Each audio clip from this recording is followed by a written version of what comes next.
No. Well, welcome back to another episode. And this one's a really, really big deal. Firstly, you see our faces. So that's like a big change already.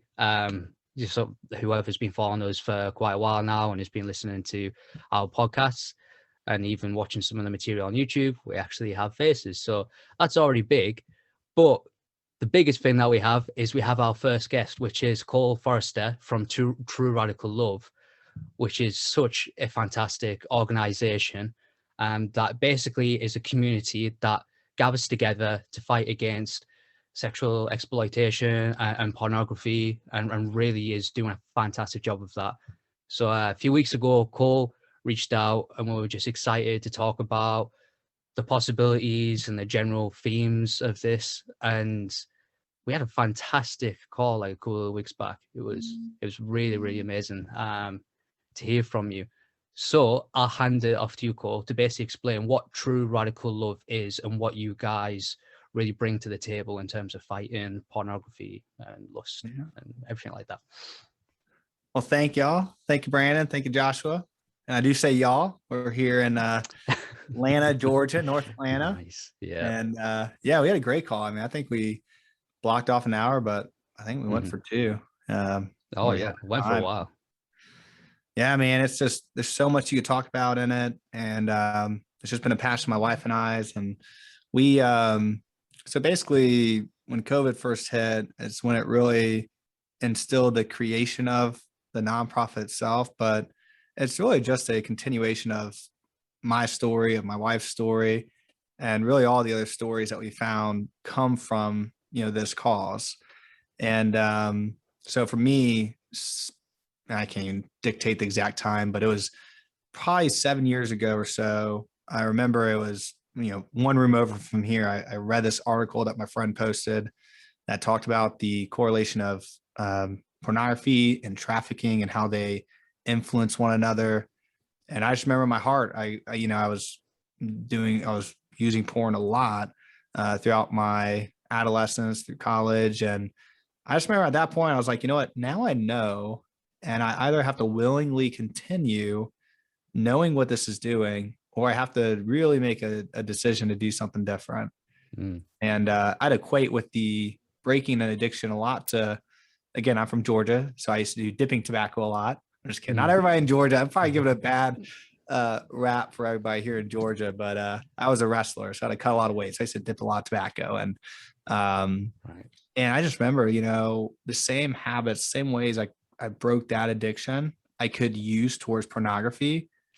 But the intensity of how I felt after being porn free in that journey, it made me just want to have to share it with everyone else. I don't go out on the streets trying to share how I quit dip with everybody. But when it comes to pornography, where I know that a lot of people are struggling with it, it just became a natural conversation with men. And another amazing nonprofit, Fight the New Drug, which is probably how I found you. I follow a lot of people that follow them because we are very like causes in many ways.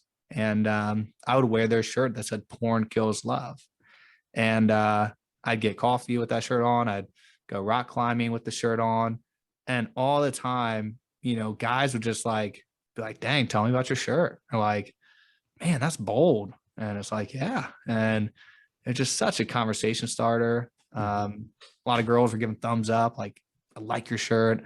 Like they've been dying to tell men like, "I hate porn," which they should. I mean, it's okay for them to feel that way. In fact, it's actually sad that a lot of men want to shut that response down and make people want to accept, where again, we stand on the side of very accepting to all and any people.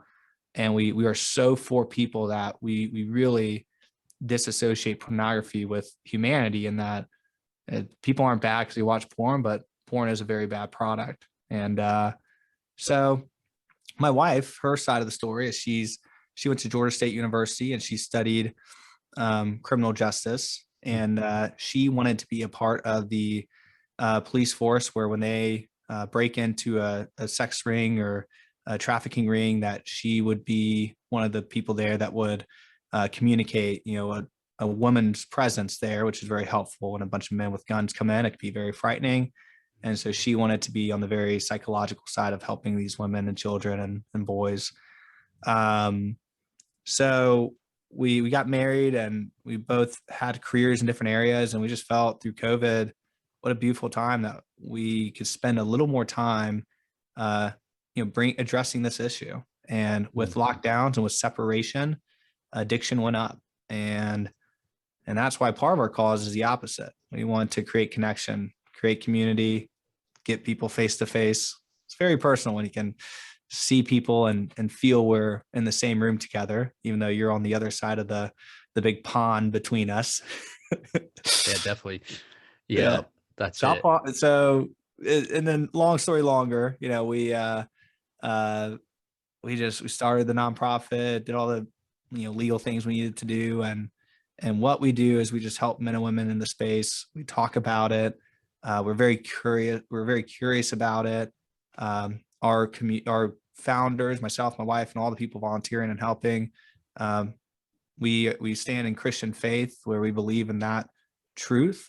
However, we are an educational nonprofit, and we believe that in our faith in the truth, if it is the truth, which it is, it's embedded in everything. Non-believers are creations of God, just as much believers are, and no one's better than another. And it's just this way where we can have a very equal conversation about good and evil. I found pornography and trafficking to be an easy way where anyone can agree that there is some dark evil out there, and that means there has to be a really an ultimate good out there too.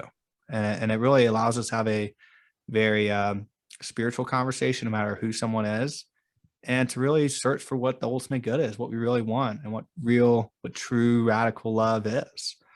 And so that's just a little excerpt of what we stand for, and specifically what we're doing right now is forming men's groups, and we want to really focus on that, get men together, um, congregate monthly and just hear what people are sharing, and just really see lives change of knowing that they're in this fight together. And a lot Mm. of, again, we mimic a lot of other nonprofits: Fight the New Drug, Exodus Cry, Nicosi. Go follow them, support them, donate to them. And I would say the one thing we want to be a little different in is that we do want to have a program is a loosely held word right there. We want to have a direction to take people.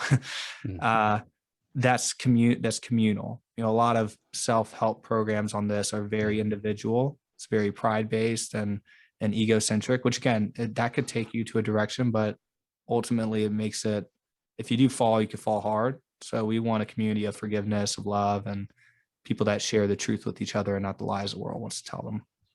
That's so I'll pause great. there. Thank Yeah. you. Yeah, most definitely. It's great that you guys focus more so on accountability. And this is where I love the whole idea of it's not necessarily a Christian kind of organization, um, but it's very transparent in terms of what its roots are, in terms of we hold Christian values which hold us down, which is actually not at all different from what me and Josh are also doing with Crossover Collab in terms of art and creativity. But it's amazing that you are creating an open space for these people, and that the habits, like you said, the habits that you gain from your history, you can now bring in towards this medium. And yeah, it's a really, really good job. I love how you guys are focusing on both the habits with an open community instead of just, as you kind of point out there, a program of directing people to say, oh, just do this, do this, but it's very conversation based and flowing. And that's already amazing in itself. I was actually hoping to also look briefly at the other side of it, which I'm assuming is more your wife's kind of take on it, in the kind of extreme dangers of pornography in terms of like the exploitation and the trafficking. I was wondering if we could look particularly on that, with that being the most extreme case, because it seems to be that pornography is like the pinnacle, the absolute extreme version of sexual immorality and contortion, but that's still sort of being normalized. It's not like something that's incredibly casual, can be brought up in conversation. Hence, I think a lot of people in the church are still very shy of talking about that. But it is one of these things that is still, particularly with younger generations, starting to become a more acceptable kind of thing, and people tend to just talk about it as if it's a regular daily scenario, like brushing your teeth or grabbing the coffee, stuff like that.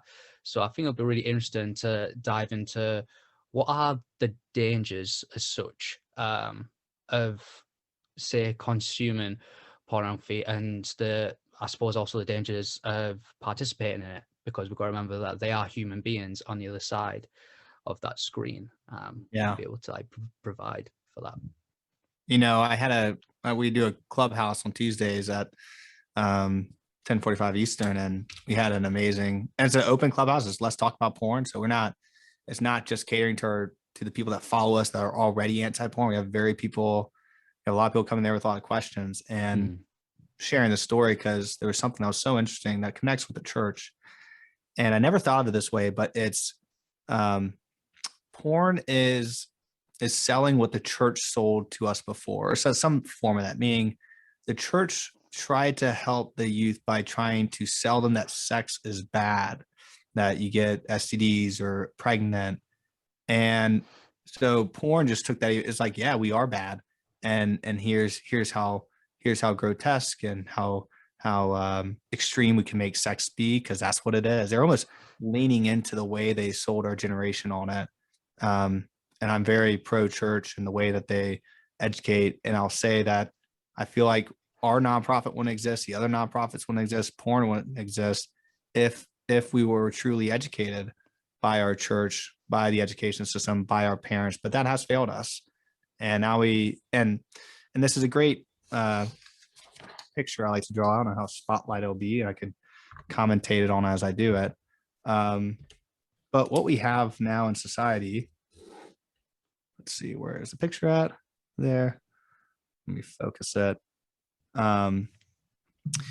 What we have is, this is technology and its growth, and this is human adaptation. So these are humans, and this is our technology. This is how fast the world is changing. And before we could keep up, but now we're really surpassing this moment where technology, the world, everything's changing quicker than humans, parents, churches, education systems have the ability to adapt.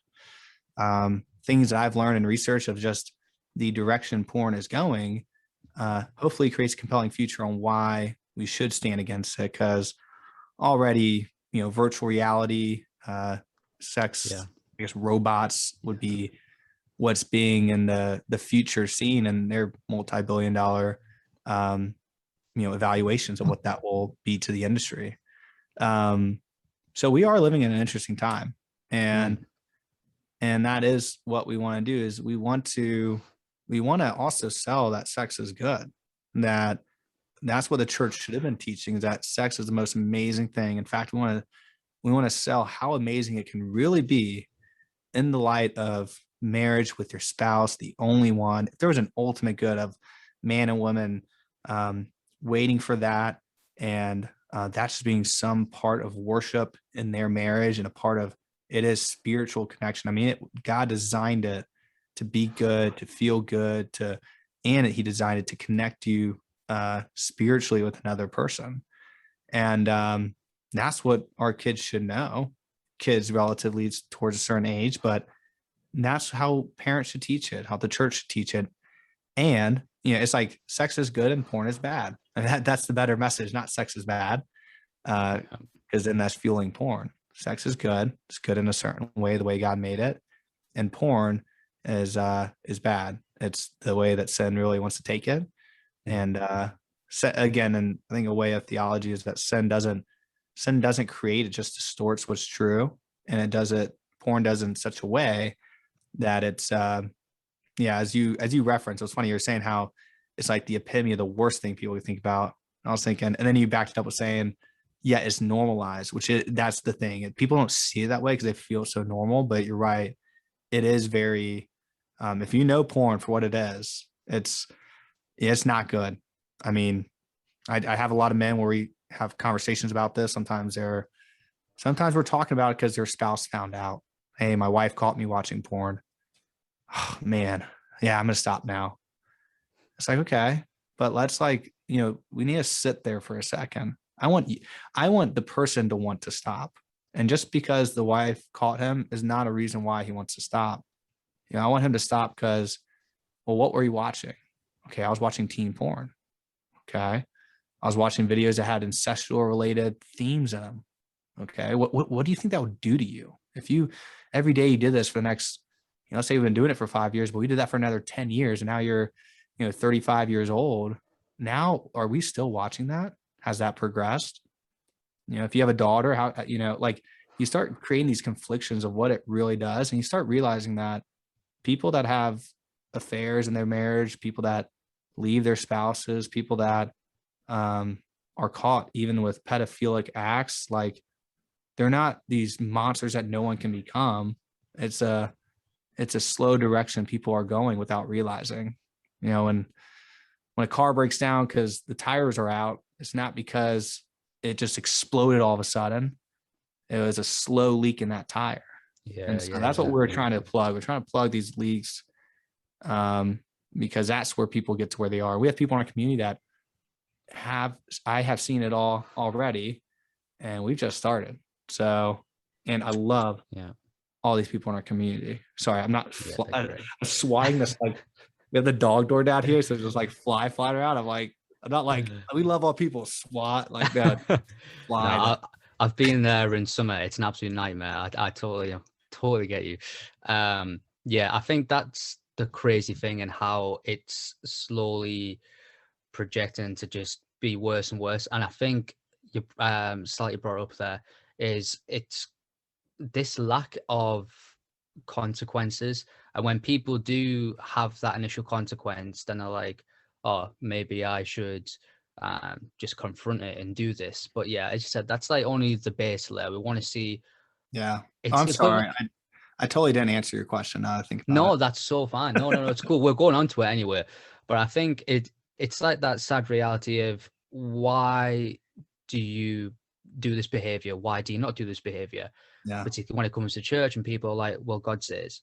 And 100%, because usually we can't understand morality. But more often than not, there tends to be a reason behind it. Even if we're talking about the Mosaic law, it's references to differentiate the Jews from the rest of the world. Even that is a response. And so like people tend to fall short when it's just like, oh, because God told me to do it. Or like as you said, that my wife caught me doing it and therefore there's that small repercussion. But other than that, if they can get away with it in their own house with no one around, they don't seem they don't seem to see the immediate side effects. And Yeah. I know that particularly in say I think the 70s, 80s, I'm not quite sure, where like obviously a Playboy magazine, that was something that people would still buy, but the consequences were a little more emphasized because you could Yeah. get caught much Yeah. more You had to easily. go to You the go out your van, store. You had to see someone face to face. You had to pick yeah, out whatever you wanted. You had to buy it. Then you had and to drive then yeah, home with it. Yeah. exactly. But the thing is, even if you try to hide it, it might still be found. Where nowadays, it's all online and it can be all of that history can be deleted in one button and it's just completely disappeared and done with. And I think that's a scary trajectory that it's taken. It's like people are pushing buttons to getting more and getting away with more and more in terms of I get to watch this, I get to be part of this incestual theme or like teens and stuff like that, and there doesn't seem to be any repercussions for me. People are essentially getting away with it, but what they realize, well, hopefully realize in the future, is that their view of other human beings is incredibly flawed and distorted. And I think that's the sad reality about it and about distorting sexuality in general, because it's not just about the playfulness or the act, it's about the human being, the person who's in the image of God. And we are God's representatives, beautifully made. And the fact that we may see each other like that, which I'm sure we're all guilty of still, but to see someone else as lesser, it's absolutely heartbreaking. Yeah. And it's more heartbreaking that, which we're going to eventually discuss as well, how it's infiltrated normal media. So we've looked at pornography and how it's in its most extreme sense, allowing stuff like essentially pedophilia, um, trafficking to be like more accepted things, along with extreme like violence and using people for objects. And then I was thinking it would be interesting to talk a lot about the media that we see on our televisions, Yeah, TV shows. that's true. We'll let's progress to what I love to do is I love to bring in the gray area too. I like going black and Okay. white. Black and Hmm. white is, porn, let's say the worst kind of porn, child pornography. Hmm. Most people I talk to, even if they're pro pornography, could even agree child pornography is not good. So there's areas of black and white, which by the Hmm. way, we could go there. Hmm. A Oh few yeah. things because this is a theological discussion. And again, our nonprofit is educational based, but a lot of my story is rooted in Christian truths. And I will share a few things. I mean, yes, if you read the Bible, like you see a lot of the fall of man is through the sinful acts of sexual immorality in so many ways, like so often. Like, the greatest man, Samson, was even, I mean, he did everything against the Nazarene code, but, he went with Delilah and yeah, I mean, that is actually we can compound that story in a way that I heard it once and it just crushed me. But in my story, there's a few things that I would challenge Christian men on because you're right. Like a non-believer would see a believer, and it's like, well, you struggle with porn just like I do. Why would I want to be you? And that's, to be honest, that's sad because we as believers are changed, and it doesn't mean believers don't sin, but we should, as much as we can, as in either Peter or Titus, it's and especially for the pastoral direction, we should be beyond rebuke, beyond reproach. And there was a study that came out in 2010 where 50% of pastors were watching pornography. Uh, and I don't think that number has gone down, maybe, hopefully, but that's 2010. So I really challenge, I really challenge. And there could be, the more I learn, the more scary it really is in ways, especially without the truth. So we have to always sell hope. But I will challenge if you're a believer. And I talk to some guys, and sometimes they're, our groups. We don't want to have weak groups either. We want groups that are vulnerable, but we want groups that challenge people. Because I also like hearing the groups where four guys get together and they're like, oh, well, I watched porn this week. Oh, yep, I did too. Oh, yep, me too. Oh, we all watched porn. All right, well, guys, let's do better next week. No, like that's not helping anyone. And Hmm. so we are radical in the fact that no, you can do this. And you can actually do way more than that. Because I'll be honest, once you stop watching pornography, that's the easy part. Now you got to start auditing what we're about to talk about, which are things like social media, things like what we watch on Netflix, watching Game of Thrones, like all these things. How do you even realize those are bad when we are being consumed by, or when we are consuming pornography? So a few verses that really struck my heart, and sometimes I'll jokingly say this to men, but sometimes like, well, why is this hard? And they're like, oh, well, my phone's on my nightstand. And you could get an alarm clock and keep your phone out of the bedroom if that helps, or whatever. If there's environmental things you do to help, if you really want it, what you do to want to not. So you just gotta want it first. But well, I'm like, well, have you tried to cut off your right hand? What?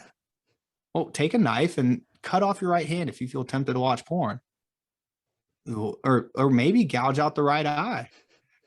And again, we're recording this and people watching this. Do not do that, but consider how. And that's not the God of the Old Testament. That's very, which again is a very different version or relation. No, well, not version. I don't want to say that because God's the same. But this is Time Jesus. periods and Yeah, context, kind of. yeah. This is loving Jesus saying, Hmm. better your eye or hand be thrown to, cast in fire than your whole body be sent to hell. And Hmm. again, we are saved by Christ, but so it's not faith by works. However, Jesus still calls us to really be that against sin. And so it is a serious thing that it's not something that's, oh, I got caught, or oh, it's this, or how can I justify it? No, we got to be beyond reproach. Pastors for sure. This is a call out for pastors to start, start stopping, and Mhm. because we need it. Here's another Mhm.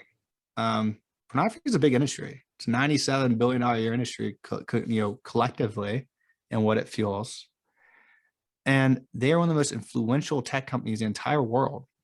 And if you've seen The Social Dilemma, and you see what the power Facebook has, Yeah. um, Pornhub has just as much power, if not more. The entire time watching them, like, you could replace Facebook with Pornhub, and how scary would that be? Every user on there, they have, even if you have an account or not, even if you're on secret browser or not, they know your IP address. They probably, back in my porn filled past, I mean, they probably have all that stuff, and it's Mhm. sick. Yeah. Um, Yeah. so I wonder why a lot of things don't change, and I hopefully, politically and religion and through faith, it's not through the fact that they know this stuff, but there is a compelling reason to stop, because these are very, very, more than you think, powerful companies.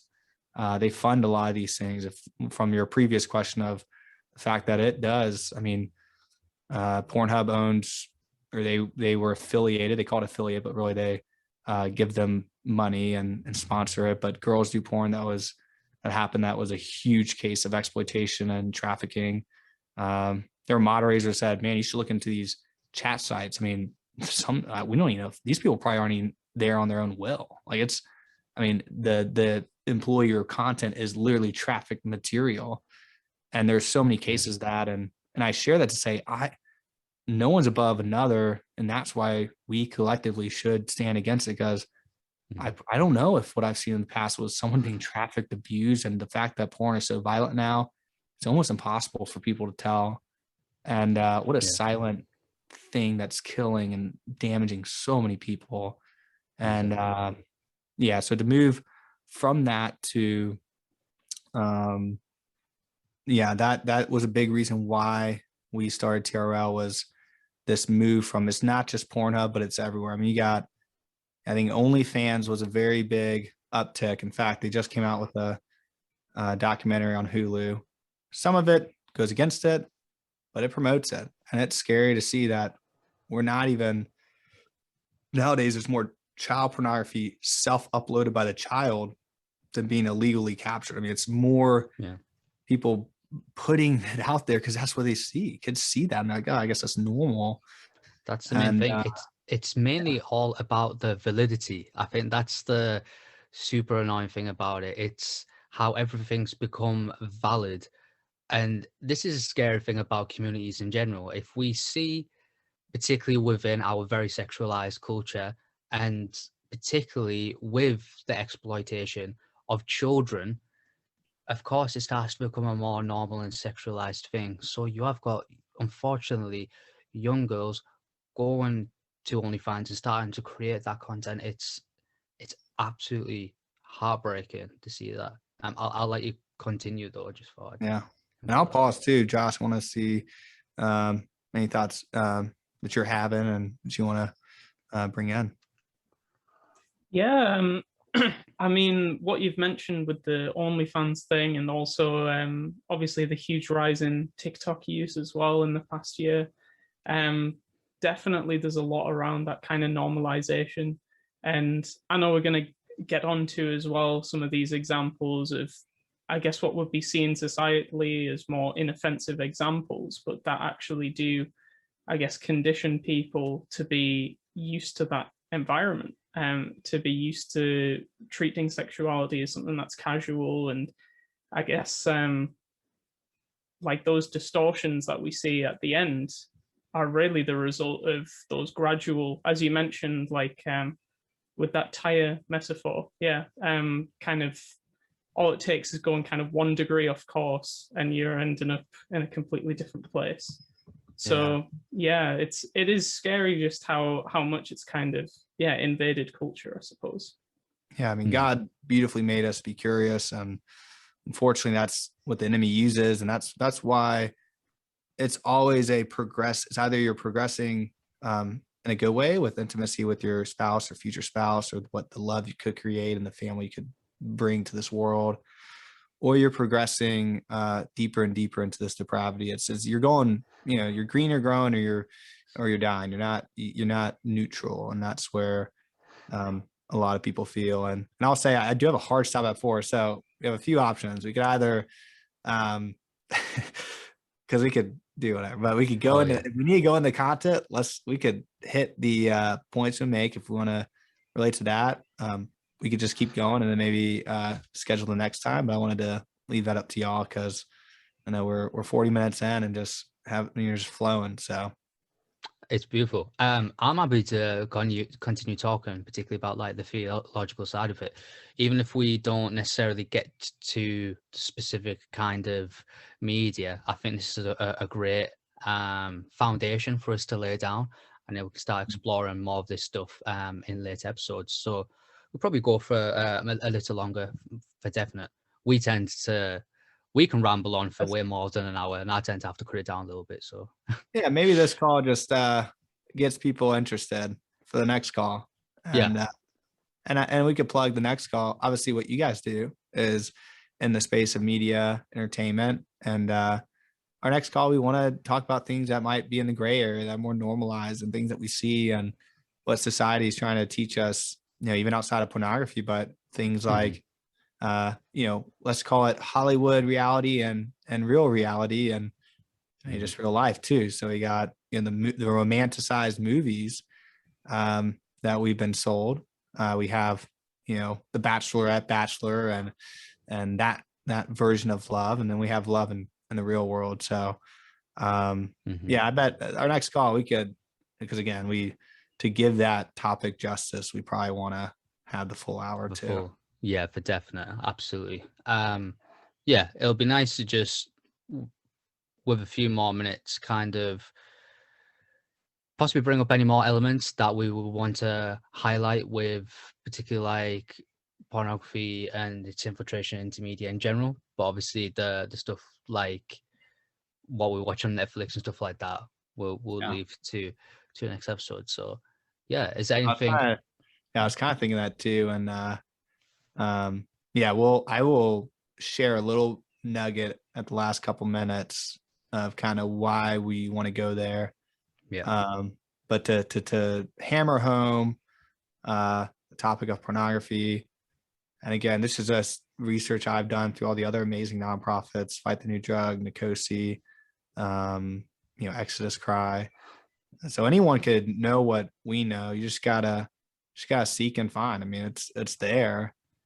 To be honest, a lot of the stats I found are actually, which I don't recommend this. I was actually really shocked when I was first on the site, but Pornhub posts all their stats. It's actually scary what they track. However, they haven't done it recently because they are under fire.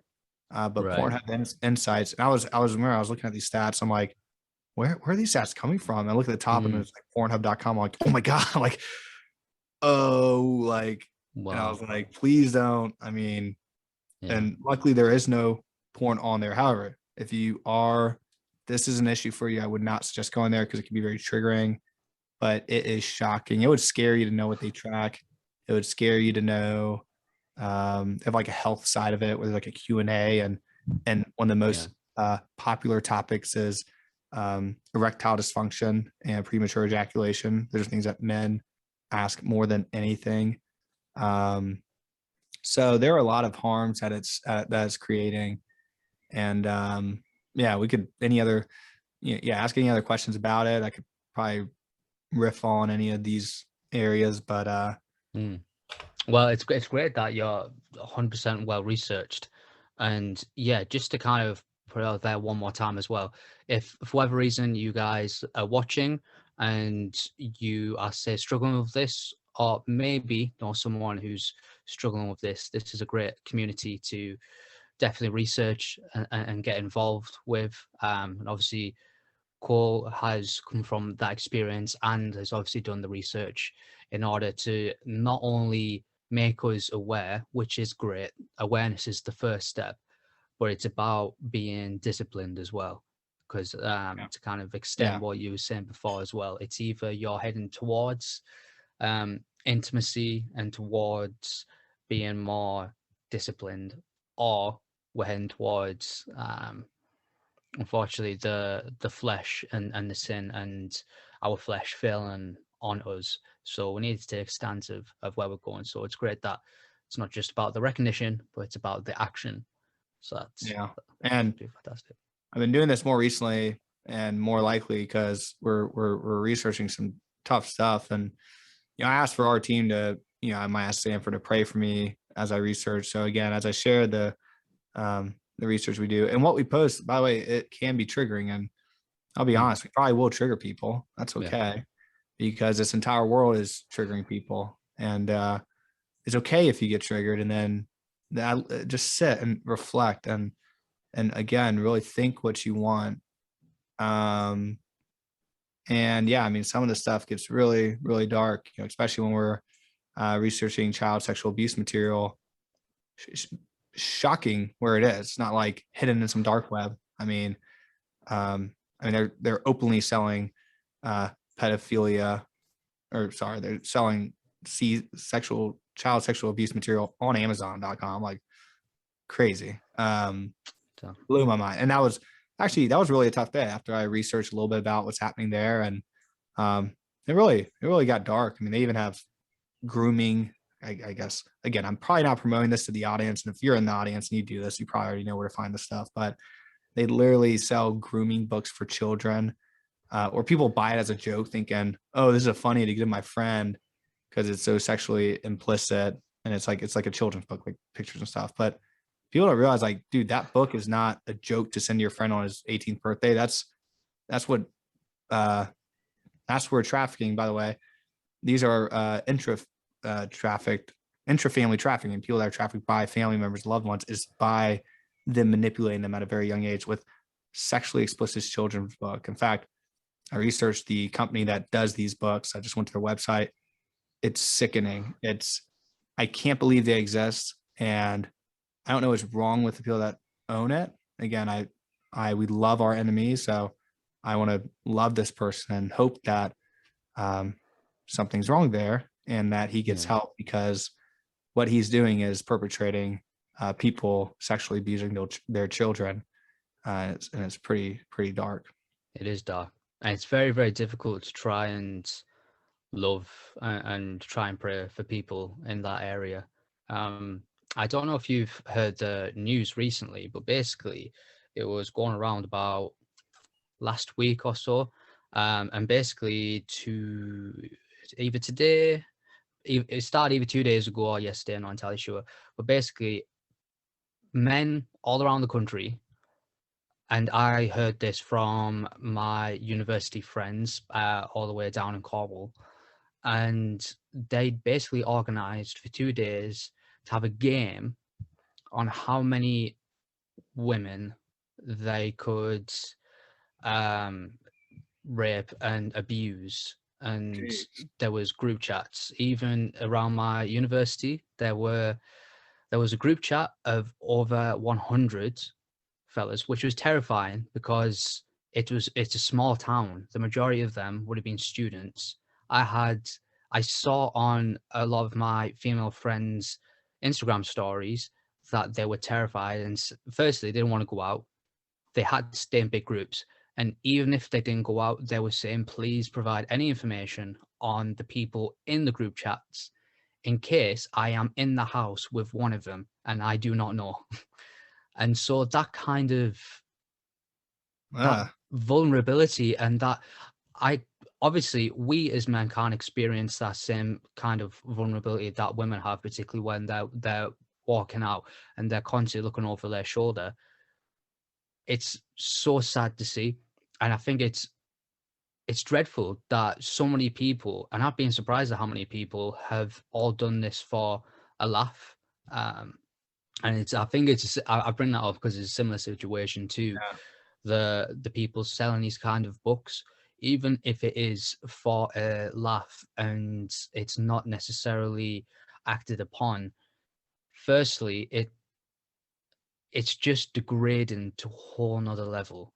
I'm sure we'll talk about, particularly in our next episode, how objectifying people, even through our media, is degrading. But to stir fear into people's lives with them not being certain about what's actually going to happen, but the fact that we create something like that to just completely disregard their humanity and see them as objects. But maybe this might be a result of how a lot of young men are brought up to see women through pornography and through a sexualized culture. So I think already with that, it started to be a very serious issue that's very visual, and it's quite astonishing to see the evidence right there. But yeah, absolutely Yeah. appalling. I mean, I think men have to find out the time that they want to be a real man and really want to, we're called to lead our family, and you got to do that before you have a family. I mean, you got to protect women, and yeah, in my, youth stupidness, I bet. I mean, that's one thing I share is that I do this cause because I have to, it's once you stand against it, like, it's just a service I feel God's called that. No, your story is so that you can help others with those stories. And again, I've seen stories from everywhere, people that have been very conscious of this from an early age, and people that have multiple affairs and solicited prostitution, and a lot of, it's a range everywhere. And so, yeah, I mean, again, these are university students. It's something that, you're right, they might just think it's a laugh or funny.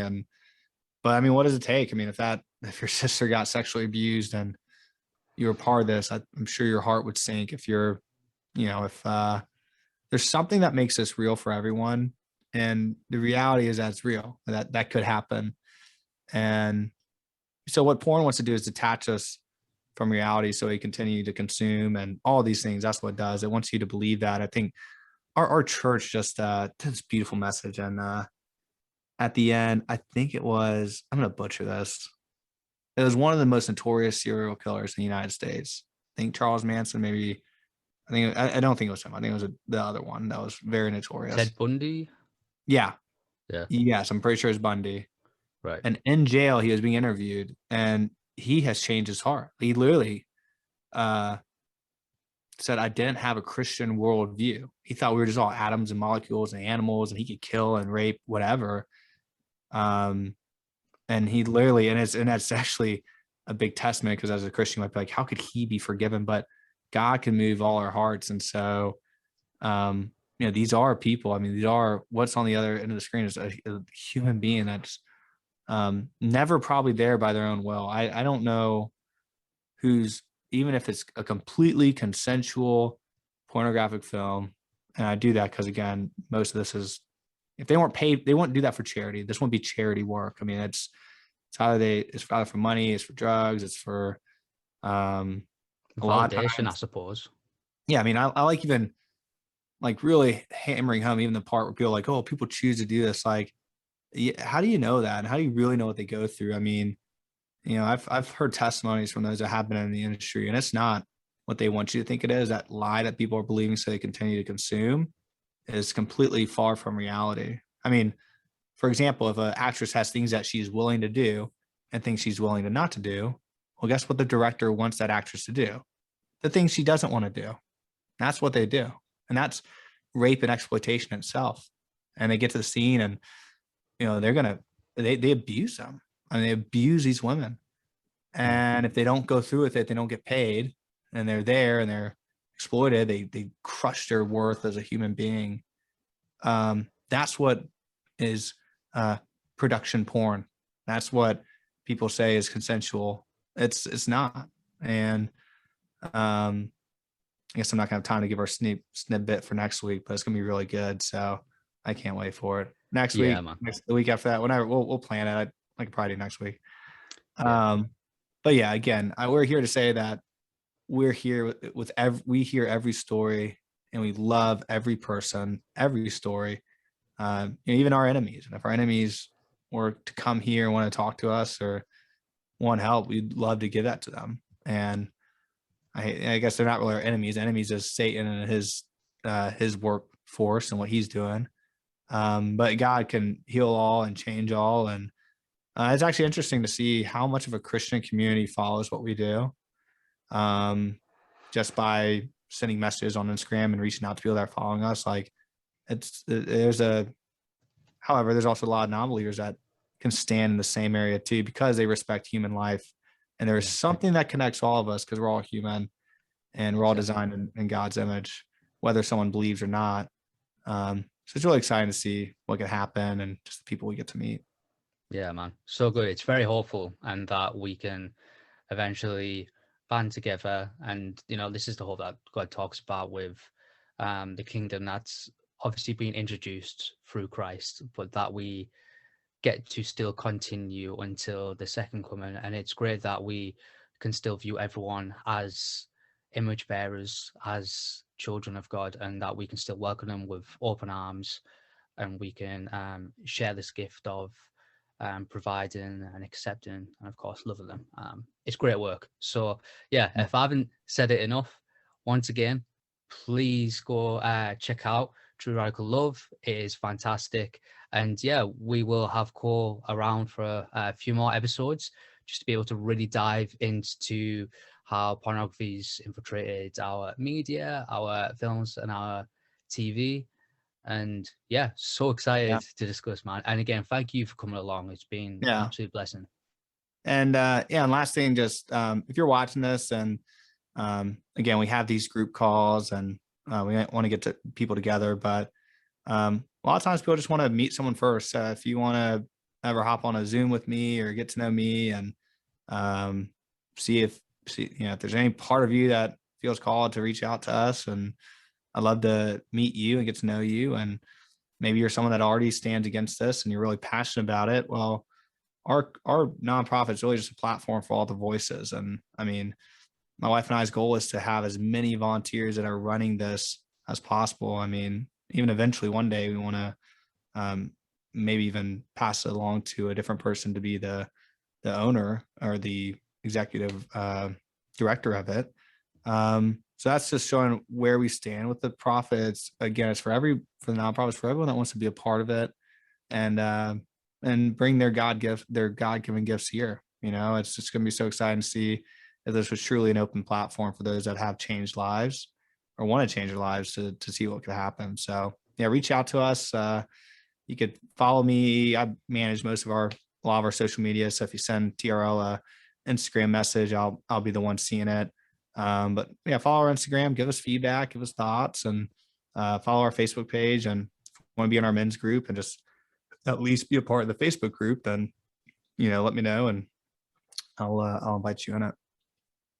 Great. Thank you, Brandon. Thank you, Joshua. I'm excited to dive in next week. So we'll have some time to do some more research too. And if you in the audience know of like a movie or a show or something you think we should definitely talk about or think about, send Brandon or Joshua a message or a comment. So we look forward to seeing everybody.